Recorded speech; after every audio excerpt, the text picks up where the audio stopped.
La joie de vivre d'un chauffeur de taxi algérien qui a surmonté bien des épreuves. Belkacem Noufi est arrivé à Montréal en 1997. L'Algérie traverse alors une décennie noire, marquée par le terrorisme. Les islamistes intégristes et les militaires se font la guerre et personne n'est à l'abri. Surtout pas un cadre syndicaliste comme Belkacem. C'était la peur, c'était vraiment... Quand on voyageait, on voyait des cadavres jetés dans des fossés. On se disait peut-être, on sortait le matin, on ne savait pas si on rentrait le soir chez nous, à la maison. Et chaque fois, on demandait des nouvelles de nos proches.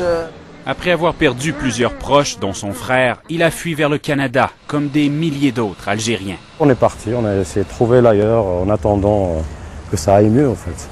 Karim est chanteur du groupe Syncope. À Montréal depuis 12 ans, il est la voix de bien des Algériens. Un de ses textes raconte les misères de l'Algérie. Je dénonce la haine, oui, cette haine qui pousse. Le diable comme une marée dès qu'il te coulisse pousse. Puis, avec Docteur Taxi, il aborde les difficultés des immigrants qualifiés à travailler dans leur domaine à Montréal.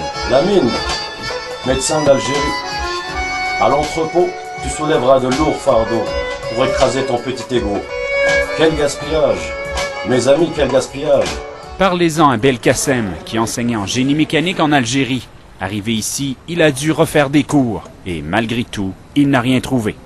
Le responsable, peut-être, il a peur que si on vient en masse, on leur crée un problème d'emploi ou je sais pas quoi, prendre l'emploi des autres. Moi, je crois que c'est des préjugés plus que tout. Animateur de radio et ingénieur chez Bombardier, Lamine Foura a été plus chanceux. Mais il souligne qu'au sein de sa communauté, le taux de chômage est 3 fois plus élevé que la moyenne québécoise et que les premières années à Montréal ne sont pas faciles.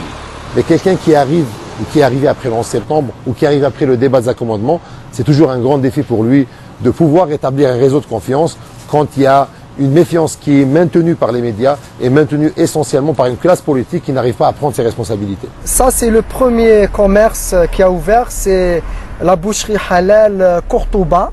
Malgré tout, aujourd'hui, le résilient Belkacem est heureux. Il nous a fait visiter le quartier du Petit Maghreb, rue Jean Talon, en nous disant qu'il aimait Montréal et les Québécois.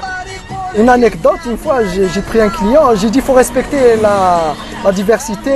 Il m'a dit non, il faut l'aimer. Non, j'ai trouvé qu'il avait raison mieux que moi. Si vous montez dans son taxi, demandez-lui un petit youyou.